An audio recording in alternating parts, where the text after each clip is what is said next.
RSS अब जो भी कहते वो सब सही है। मुसलमानों को अब ये मान लेना चाहिए कि आरएसएस के प्रमुख मोहन भागवत जी जो कहते तो बस वो सब सही है। जैसे हमारे लिए अल्लाह का हुक्म है वैसे ही उनके बयान और वैसे ही उनकी बातें हमारे लिए हदीस की तरह होनी चाहिए।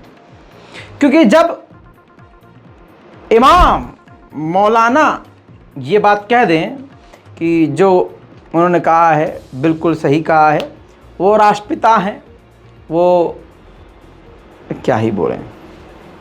खैर, पहला झापड़ उनके मुंह पर, उन संघियों के मुंह पर जो कल तक मस्जिदों को और मुसलमानों को गालियां लिख रहे थे। आपको बता दूं कि मोहन भागवत, पता चल गया है आपको, लेकिन थोड़ा हमारे अंदाज में सुनिए। मोहन भागवत, जी हाँ, मस्जिद के इमाम, शाही इमाम, जी हाँ, से मिले। उनके वालिद के बरसी के मौके पर इनवाइट किया गया था, उन्हीं के द्वारा एक्सेप्ट किया मोहन भागवत जी ने इनविटेशन, और दिल्ली की मस्जिद में देख लीजिए दोस्तों, पता चल गया होगा। जब चीफ इमाम खुद बोले कि राष्ट्रपिता और राष्ट्र ऋषि हैं मोहन भागवत, कमाल है ना भाई। इतना ही नहीं, ये जो भारतीय इमाम एसोसिएशन के प्रमुख हैं, जिनका नाम डॉक्टर इमाम उमर अहमद इलियासी है, गुरुवार को राष्ट्रीय स्वयं सेवक संघ प्रमुख मोहन भागवत की खुलकर तारीफ करी। आपने वो सुनी भी है तारीफ, और हर जगह वो मौजूद है। मोहन भागवत को राष्ट्रपिता कह दिया भाई, तो उससे बढ़कर क्या होगा। वहीं मोहन भागवत भी पीछे नहीं है। मोहन भागवत भारतीय मुसलमानों को अपना बता चुके हैं और कहा है कि हमारा सेम डीएनए है। वहीं आप ये भी देख लीजिए, जहां पर मदरसों पर बिल्डोजर चल रहे हैं, ऐसे में इलियासी साहब के मदरसे और मस्जिद का दौरा मोहन भागवत ने किया। सलाम, नमस्ते, सत श्री अकाल, मैं हूं रजा और आप देख रहे हैं नेशनल प्राइम टाइम रिपोर्ट, जिसके अंदर हम पूरे भारत की बड़ी बड़ी खबरें आपके सामने रखते हैं। दोस्तों, उम्मीद करता हूं कि आप इस रिपोर्ट को शेयर ज़रूर करेंगे, क्योंकि ऐसी खबरें हम आपको दिखाते हैं और ख़बरों का वो रुख आपको दिखाते हैं जो आपको कोई नहीं दिखाता, कोई नहीं बताता। दोस्तों, आपके दिमाग को सुन कर देने वाला बयान मैं आपको दिखाने वाला हूं हज़रत उमर इलियासी साहब का, जिसमें आप देखेंगे कि ऐसा लग रहा है कि इलियासी साहब बिना कैमरे से, बिना पत्रकार से नज़र मिलाए किसी के शायद प्रेशर में या किसी डर में ऐसे बयान दे रहे हों। लेकिन अगर वो किसी के डर में भी बयान नहीं दे रहे हैं तो सोच के देखिए कि इमामों के इमाम, लीडर कैसी बात कह गए। क्या उनकी बात से ये मतलब निकाला जाए कि अब मुसलमानों को मौलवियों की बात नहीं, कुरान की बात नहीं, किताब की बात नहीं, मोहन भागवत जो कह दें वो बात मानना ज़रूरी होगा। बहुत सारे सवाल उनके बयान पर आ गए हैं। सबसे ज़्यादा तो IT सेल वाले कंफ्यूज हैं कि यार ये तो RSS वाले मौलवी निकले, इनकी बुराई कैसे करें, और अपने पापा मोहन भागवत को हम कैसे गलत कहें। यार हम मदरसे तोड़ने के पक्ष में हैं और ये मदरसों का दौरा कर रहे हैं। पहले इलियासी साहब का वो दिमाग सुन करने वाला बयान सुनिए और उनके अंदाज़ बयान पर भी नज़र रखिए। प्रेशर में है क्या, देखिए। आज हमें इस बात की बेहद खुशी है कि आज इमाम हाउस में हमारे निमंत्रण पर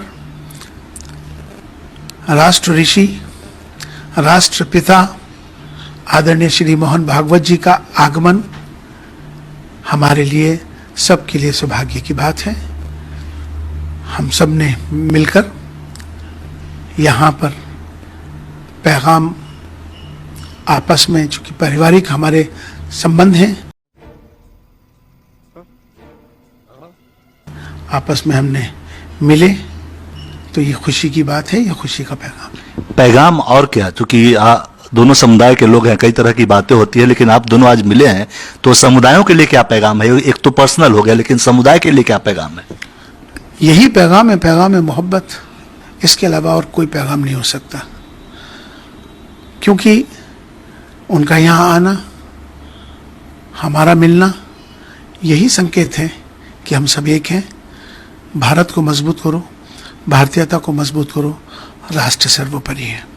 मुस्लिम आउटरीच कार्यक्रम भी संघ चला रहा है और कुछ समय पहले प्रधानमंत्री मोदी ने भी कहा था कि हमें मुसलमानों के बीच पहुंचना है। क्या उस सिलसिले में आपको लगता है कि ये जो मुलाकातें हैं वो और बात को आगे बढ़ाएंगी इस सिलसिले को?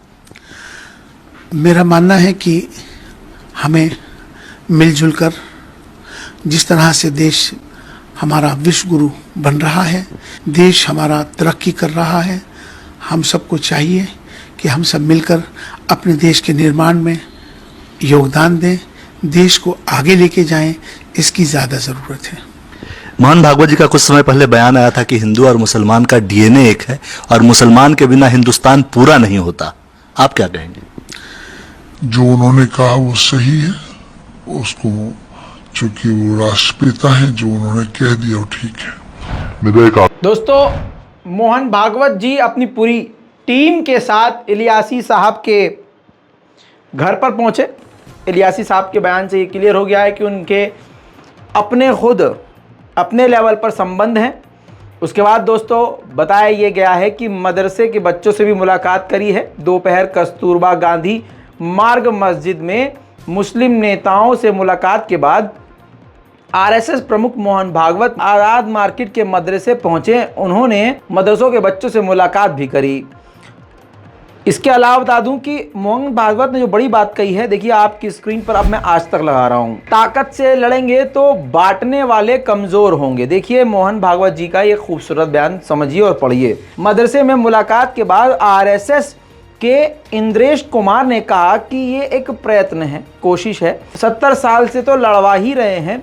जोड़ने वाले लोग ताकत से लड़ेंगे तो बांटने वाले कमजोर होंगे। हिंदू मुस्लिम करना गलत है। दोबारा पढ़ रहा हूं, आरएसएस ने कहा है हिंदू मुस्लिम करना गलत है। मोहन जी मुस्लिमों से पहले मुंबई में मिले, फिर 22 अगस्त को बुद्धिजीवियों से मिले, फिर आज का पेंडिंग इनविटेशन था इलियासी के यहाँ से। सुदर्शन जी भी इलियासी के पिता के पास मिलने जाते रहते थे। देखिए कितनी बड़ी बात कही है। तो दोस्तों यहाँ ये कह रहे हैं कि हिंदू मुसलमान करना गलत है। आरएसएस कह रहा है हिंदू मुसलमान करना गलत है। इसीलिए मैं कहता हूँ कि आरएसएस सबसे झूठी ऑर्गेनाइजेशन है। एक तरफ इनका ये चेहरा है और दूसरी तरफ ये चेहरा है। ये देखिए भी बदलते हैं, उन्हें बारूद से उड़ा देना चाहिए। जहाँ उनके दिमाग का इलाज हो सके वहाँ बेच के इस पूरी बिल्डिंग को ध्वस्त कर देना चाहिए, बमों से उड़ा देना चाहिए। वो अपराध नहीं है। लखीमपुर खीरी में जो हुआ उसे अपराध मत करिए, कहिए वो इस्लाम का जिहाद है। एक संगठन आरएसएस का मदरसों को उड़ाने की बात कर रहा है और मोहन भागवत जी का जो आरएसएस वाला संगठन है वो मदरसों को बसाने की और आधुनिक करने की बात कर रहा है। मुसलमानों की नैया डुबाने वाले इलियासी साहब कहते हुए पाए गए कि हमारे आपसी गहरे संबंध है, मतलब पर्सनल लेवल पर संबंध है। और उन्होंने ऑफिशियली भी उनको इनवाइट किया। अब हिंदू समाज को झटका लगा कि अरे मोहन भागवत जिनके कहने पर, जिस आरएसएस के कहने पर पूरे देश में ये सब कुछ हम कर रहे हैं, ऑनलाइन ऑफलाइन बैठकर हम सारा दिन हिंदू मुसलमान कर रहे हैं, वो आखिर में जाकर मुसलमानों के मदरसे में घूम रहे हैं। तो हिंदुओं को ये झटका। इधर आ जाइए, मुसलमानों के साथ क्या हम मुसलमान आलिम दीन से, उलमाओं से, लीडर से उम्मीद करते हैं कि वो एक तगड़ा मजबूत बयान देंगे आतंक के खिलाफ, हिंदू मुसलमान में नफरत फैलाने वालों के खिलाफ। तो बयान ये आता है हमारे मौलवी जी का, मुसलमान संगठनों के हेड का बयान आता है इलियासी साहब का कि मोहन भागवत राष्ट्रपिता हैं। एक लफ्ज़ में सारी कहानी ख़त्म कर दी। तो कुल मिला के ये कि वो दोनों ऊपर के जो लोग हैं वो आपस में मिल रहे हैं, गले मिल रहे हैं, पार्टियां कर रहे हैं, खा पी रहे हैं, दावतें चल रही हैं। और लड़ कौन रहा है? आप और हम। आपके बच्चे, हमारे बच्चे, आपके माँ बाप, हमारे माँ बाप, हमारे भाई बहन, आपस में नफरत, ज़मीनी स्तर पर नफरत। और हमारे लड़वाने वाले गुलछर्रे उड़ा रहे हैं, मज़े हैं भाई उनके। तो समझिए आज हमारे इस भारत को, हमारे हिंदुस्तान को, हमारे इस राष्ट्र को समझना होगा, आप सभी को समझना होगा कि नफ़रत फैलाने वाले लोग जो होते हैं आपस में तो मिले रहते हैं, लेकिन उनकी नफरतियाँ, कठपुतलियाँ हम बन जाते हैं और पिसते आप और हम हैं। हमें अपने लेवल पर अपने दिमाग इस्तेमाल करना है। दोस्तों थोड़ा सा आगे बढ़ते हैं, आपका मूड चेंज करते हैं। बता दूं गुजरात में जो मोदी जी की सरकार है, आपको बता दूं कि वहाँ के सैनिक भी, वहाँ के पुलिस वाले भी अब सरकार के खिलाफ सड़कों पर वर्दी पहन के उतर आए हैं। सरकार ये जो है पेंशन ख़त्म कर रही है, जिसकी वजह से जो पुराने रिटायर्ड अफसर और पुलिस वाले हैं सड़कों पर थे, उनके खिलाफ पुलिस वालों को उतारा। जाहिर सी बात है, जब भाजपा डरती है पुलिस को आगे करती है। इस बार सामने पुलिस वाले ही थे, उन्होंने पुलिस वालों को समझाया कि बेटा हम अपने लिए लड़ रहे हैं, तुम अपने लिए लड़ो, हमारी पेंशन ख़त्म हो गई है इसका मतलब तुम्हें मिलेगी ही नहीं। ये बात बहुत आसानी से गुजरात में मौजूद पुलिस वालों को समझ में आ गई। अब वहाँ के जो सुरक्षा दल हैं, पुलिस वाले हैं, पुलिसकर्मी हैं, पूरी तरह से सड़कों पर उतर आए और सरकार के खिलाफ ज़बरदस्त प्रदर्शन, यानी समझ लीजिए जो किसानों को सड़क पर ले आए, जो जवानों को सड़क पर ले आए, वो है भाजपा सरकार।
वहीं दोस्तों जिसने बीजेपी पर भरोसा किया है, अपने मुंह पर जूता मारा है। आपकी स्क्रीन पर चुनाव से पहले बीजेपी का ये देखिए एक ऐड दिखा रहा हूँ आपको, खबर दिखा रहा हूँ जी हिंदुस्तान का।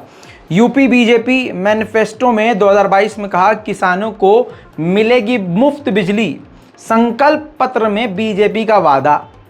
चुनाव के बाद देखिए फ्री इलेक्ट्रिसिटी, किसानों को सिंचाई के लिए मुफ्त बिजली नहीं देगी यूपी सरकार। समझे भाई साहब?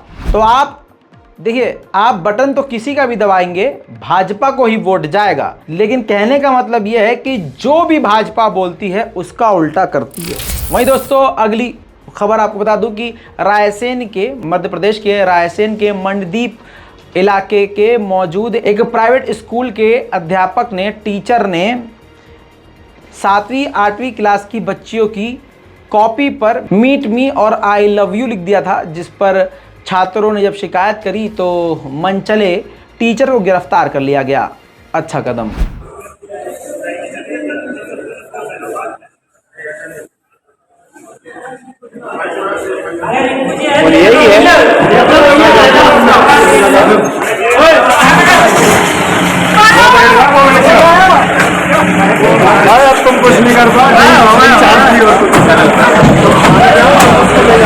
इसी बीच में हमारी एक और बात सही साबित हुई है। मैंने कई बार आपसे कहा था कि इस बार जो महंगाई बढ़ रही है, हर चीज़ पर जीएसटी और टैक्स बढ़ रहा है, हर चीज़ें महंगी हो रही हैं, वो इसलिए हो रही हैं दोस्तों, ये बात पहले बोली थी मैंने, क्योंकि बीजेपी को आने वाले समय में पैसे की बहुत ज़्यादा ज़रूरत है, बहुत ही ज़्यादा। क्योंकि अब जनता जाग रही है, वोट नहीं दे रही है, समझ रही है। ऐसे में अब मोदी जी को पता है कि हमको ख़रीदना पड़ेगा और लगातार ख़रीदा जा रहा है, ख़रीद कर सरकार गिराई जा रही है। ऐसे में एक और चीज़ सबूत के तौर पे आपके सामने रख रहा हूँ, जिससे आप समझ सकते हैं। सिर्फ आप हेडर से समझ जाइए। द वायर की रिपोर्ट के मुताबिक भाजपा ने इस साल सिर्फ और सिर्फ 5 राज्यों के चुनाव में 344 करोड़ रुपए खर्च किए। 2017 से 58% ज़्यादा खर्चा किया है अपनी एडवर्टीजमेंट में। तो आप समझ लीजिए कि भाजपा के लिए बहुत मुश्किल समय आगे आने वाला है, लेकिन उसके बावजूद मुझे अपने पूरे मोदी जी पे भरोसा है, आएंगे तो मोदी ही, क्योंकि सारा पैसा उनके पास है। और अब तो उनका बेस्ट फ्रेंड वादे के मुताबिक मोदी ने वादा वफा कर दिया, दुनिया का सबसे अमीर आदमी दूसरे नंबर का बना दिया। वहीं आखिरकार सुप्रीम कोर्ट ने केंद्र सरकार को, मोदी सरकार को बुरी तरह से घसीट दिया है और जलील करके रख दिया है। कहा है कि टीवी चैनल्स पर एंकर्स बैठकर सारा दिन नफरत फैला रहे हैं। केंद्र सरकार इसको टुच्चा मामला क्यों समझ रही है? केंद्र सरकार इसमें आगे क्यों नहीं आ रही है? वक्त है एक नए कानून बनाने का। जी हां, बड़ी बड़ी बातें कही हैं, कुछ कुछ बातें मैं आपको बता देता हूं। न्यूज चैनलों पर एंकर नफरत परोस रहे हैं और केंद्र सरकार मूक दर्शक बनी हुई है। सुप्रीम कोर्ट का यह बयान है। हेट स्पीच को लेकर सुप्रीम कोर्ट ने का रुख इख्तियार करते हुए मीडिया और केंद्र सरकार को जमकर फटकार लगाई है। सुप्रीम कोर्ट ने मीडिया की भूमिका पर सवाल उठाए हैं। सुप्रीम कोर्ट ने कहा कि हमारा देश किधर जा रहा है? टीवी एंकर्स बड़ी जिम्मेदारी है, लेकिन टीवी पर गेस्ट को वक्त नहीं दिया जाता है। अपनी बातों से सवालों को ही एंकर्स कुचल देते हैं। ऐसे माहौल में केंद्र सरकार क्यों चुप है? सुप्रीम कोर्ट ने कहा कि इस तरह के माहौल में एक सख्त नियामक तंत्र स्थापित यानी कानून बनाने की जरूरत है। सुप्रीम कोर्ट ने इस मामले में केंद्र सरकार से 2 हफ्तों में जवाब मांगा है। इस मामले की अगली सुनवाई 23 नवंबर को है। दोस्तों, हेट स्पीच को लेकर दायर याचिकाओं की सुनवाई करते हुए जस्टिस एम जोसेफ ने सख्त और गंभीर टिप्पणियां करी हैं। उन्होंने कहा कि राजनीतिक दल इससे पैसा बनाते हैं और टीवी चैनल्स एक मंच के रूप में काम कर रहा है। एंकर्स किसी को जवाब तक नहीं देने देते और अगर कोई जवाब देता है तो उसके जवाब को कुचलने की कोशिश करते हैं। सुप्रीम कोर्ट ने कहा कि नफरत भरे भाषण टीवी सोशल मीडिया पर हो रहे हैं, लेकिन अफसोस यह है कि हमारे पास टीवी के संबंध में कोई कानून नहीं है। इंग्लैंड के एक टीवी चैनल पर भारी जुर्माना लगाया गया था इंग्लैंड की सरकार के द्वारा, लेकिन अफसोस है कि हमारे पास ऐसा कोई कानून नहीं है। टीवी एंकर्स को आड़े हाथों लेते हुए सुप्रीम कोर्ट ने कहा कि एंकरों को बताना चाहिए कि अगर आप गलत करते हैं तो इसके नताइज आपको भुगतने होंगे। समस्या तब होती है जब आप किसी कार्यक्रम के दौरान किसी व्यक्ति को कुचलते हैं। जी हां, आगे सुप्रीम कोर्ट ने कहा कि जब आप टीवी चालू करते हैं तो हमें यही देखने को मिलता है कि हर कोई इस गणतंत्र का हिस्सा है। ये राजनेता हैं जो फायदा उठा रहे हैं। लोकतंत्र के स्तंभ स्वतंत्र माने जाते हैं। टीवी चैनलों को इन सब का शिकार नहीं होना चाहिए। सुप्रीम कोर्ट ने कहा कि चैनल मेहमानों को बुलाते हैं और फिर उन्हीं की आलोचना करते हैं। हम किसी खास एंकर को नहीं बल्कि आम चलन के ही, इस पूरे सिस्टम के ही खिलाफ है। दोस्तों, सारी बातें मैं आपको नहीं बता रहा हूं, मैंने आधी बातें काट दी हैं। सुप्रीम कोर्ट का वो सारा स्टेटमेंट मैं आपकी स्क्रीन पर कंटिन्यू चलाया है। अब आप सोच के देख लीजिए, यही बात हमारे ऑल्ट न्यूज के मोहम्मद जुबैर ने यह बात कही थी। जी हां, लेकिन उनको घेर लिया गया था, FIR कर दी गई थी। बहरहाल एंकर्स की औकात ये देखिए, और जो दिखाने वाला हूं सोचिए, इस पर अभी तक कार्रवाई नहीं हुई है। देखिए, 2047 में विकसित राष्ट्र या इस्लामिक राष्ट्र, ये भारत हिंदू राष्ट्र है। देश कानून से चलता है तो आप मजहब के आधार पर कानून चाहते हैं? न दीना में अटका न मंजिम में टटका, मुहाजिर हुआ कोई इंसान जिसका किए पे सिपर, जिसने 7 समंदर वो डूबा दहाने में गंगा के आकर। चला रहे हो इस्लामिक बन जाएगा, सर कलम हो जाएगा। होगा नहीं, कन्हैया लाल साहू को मारा जाए। भाई कितने लोग मारे जाएंगे? कितने लोग मिलेंगे? क्या कह रहे हो? सजा मिलेगी? क्या आप कह रहे हो? एक सेकंड। देखा दोस्तों, सुप्रीम कोर्ट अब बोला है। क्या आपको पता है, आज हमारे ये आसान ज़बान में जो ये टीवी चैनल्स पर जो नज़र रखने वाली संस्था है ब्रॉडकास्ट की, भारत सरकार की, उसके हेड कौन है? कौन है मालूम है? नहीं पता ना? रुकिए, आपकी स्क्रीन पर एक वीडियो लगाने वाला हूँ। बीजेपी के हैं, उन्होंने हिंदुओं को नारा दिया था। क्या नारा दिया था? देखिए। गद्दारों को गोली मारो, सालों को देश के गद्दारों को पीछे तक आवाज आनी चाहिए, गिरिराज जी को सुनाई दे। देश के गद्दारों को, देश के गद्दारों को। ये थे माननीय अनुराग ठाकुर जी, जिन्होंने ये नारा दिया था। इसके बाद क्या कोई कार्रवाई हुई? जिन्होंने ऐसा नारा दिया उन्हीं को यूनियन मिनिस्टर बना दिया गया। आज वो दिग्गज और बड़ी ऊंची, बहुत ज़्यादा ऊंची पोस्ट पर हैं और अब सुप्रीम कोर्ट ने ये बात कही है। अब देखना यह है दोस्तों कि सुप्रीम कोर्ट के बयान पर, इन एंकरों पर कोई कार्रवाई होती है या जज के ऊपर ही खुदा न खास्ता कोई कार्रवाई होती है। कमेंट ज़रूर कीजिएगा। यह बात मैं इसलिए कह रहा हूं दोस्तों, न्याय तो अब भारत में सिर्फ मुसलमानों के लिए नहीं, न्याय नाम की चीज़ ही ख़त्म हो रही है। आपकी स्क्रीन पर इस बूढ़े शख्स को देखिए। मध्य प्रदेश दातिया ज़िले के एक किसान राजेंद्र यादव ने एक मोबाइल नंबर से कई विभागों के खिलाफ सीएम हेल्पलाइन नंबर पर 181 पर शिकायत कर दी थी। कार्रवाई नहीं हुई तो यादव डीएम संजय कुमार की जन सुनवाई में गुहार लगाने के लिए पहुंचे। डीएम साहब के पूरा मामला सुनने के बाद इन्हीं पर ही फर्जी शिकायत करने के आधार पर 151 धारा लगाकर इनको उल्टा जेल भेज दिया गया। बाद में कहा गया कि इन्होंने अपने एक ही मोबाइल नंबर से 17 कंप्लेंट करी है, जिससे साबित होता है कि फर्जी है, ये फर्जी शिकायत कर रहे हैं। तो देख रहे हैं, न्याय मांगने के लिए अगर कोई कंप्लेंट कर रहा है, चाहे अलग अलग, मैं अपने घर में रह रहा हूँ, मुझे बिजली की दिक्कत है तो मैंने अपने रजिस्टर्ड नंबर से एक नंबर, फ़ोन मेरे पास एक नंबर है, एक नंबर से मैंने बिजली की कंप्लेंट कर दी। फिर पानी नहीं आ रहा तो उसी नंबर से मैंने पानी की कंप्लेंट कर दी। इसके अलावा मुझे और कोई कंप्लेंट करना है विभाग में तो मैंने उसी नंबर से कर दी। तो इसका मतलब ये होगा क्या कि मैंने एक नंबर से कई जगह अलग अलग कंप्लेंट करी है तो मैं गलत हूँ? तो न्याय मांगने पर अब गिरफ्तारियाँ हो रही हैं। हिंदू मुस्लिम क्यों खेला जा रहा है सरकार के द्वारा, इसका सबसे बड़ा एग्जाम्पल आपकी स्क्रीन पर रख रहा हूँ। इस मासूम सी बच्ची को और इस सीधे साधे भोले व्यक्ति को ज़रा ध्यान से देखिए। पैसों की तंगी से एक और परिवार उजड़ गया है दोस्तों। खंडवा के राहुल सोलंकी ने अपनी 3 साल की बेटी के साथ कुएं में कूदकर जान दे दी। इलेक्ट्रॉनिक सामान ये बेचते थे, इनका शोरूम था।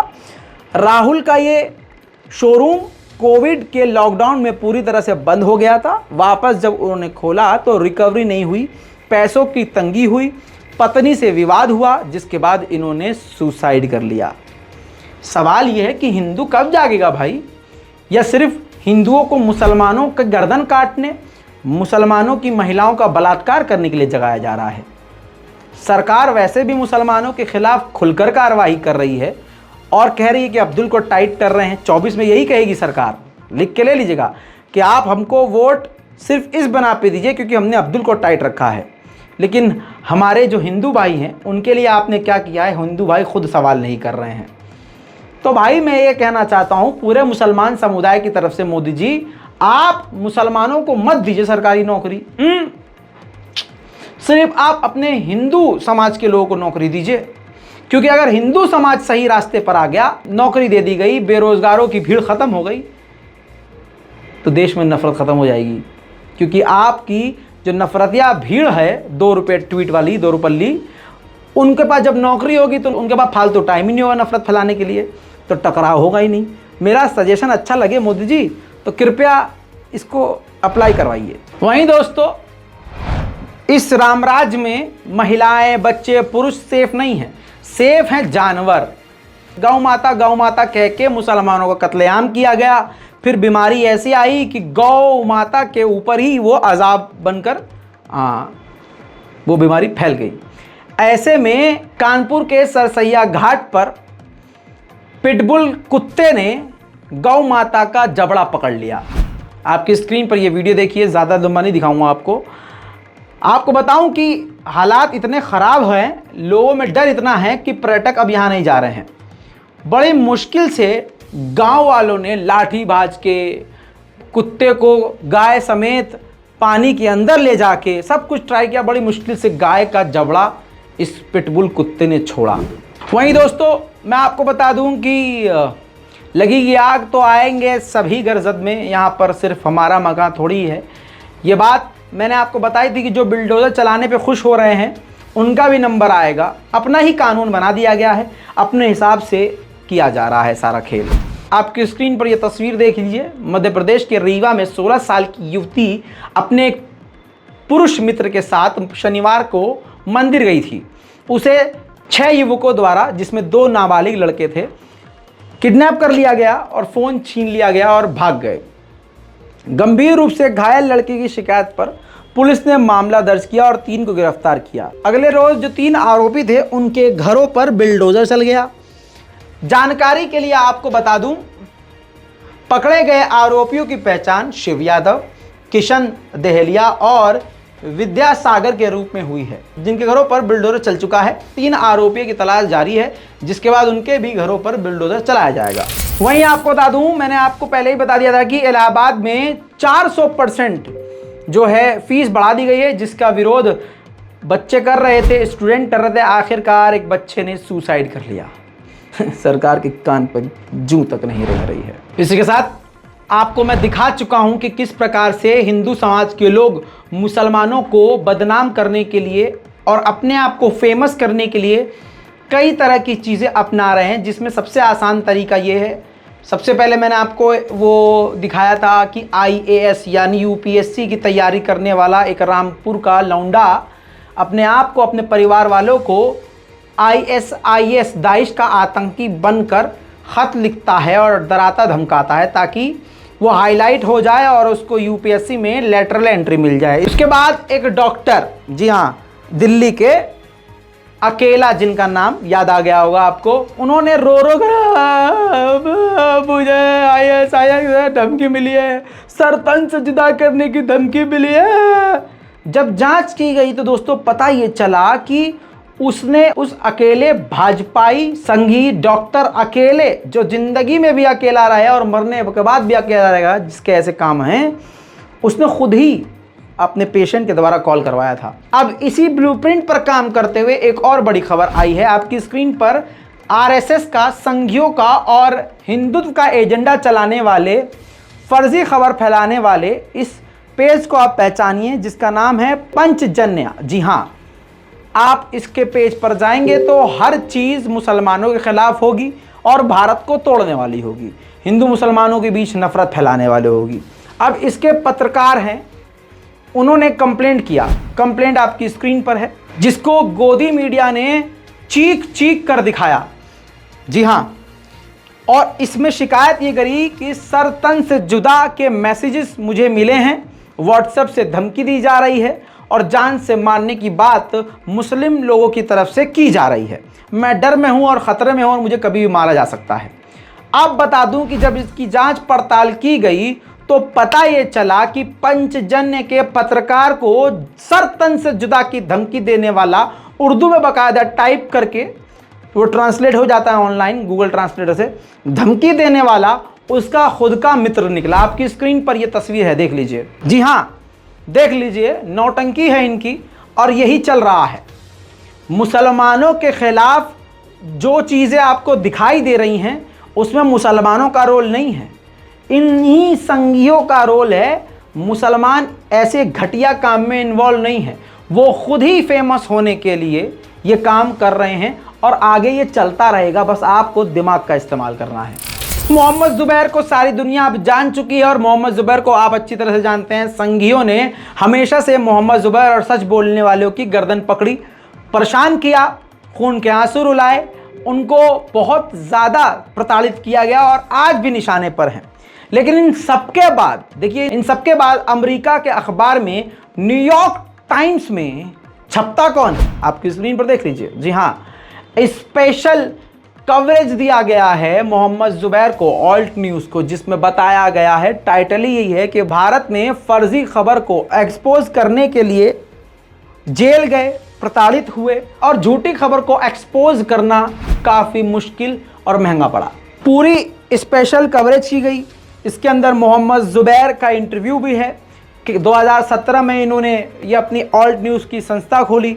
सिर्फ 2 इंजीनियर्स ने ये काम करना शुरू किया और उसके बाद आज एक बड़ी टीम हुई।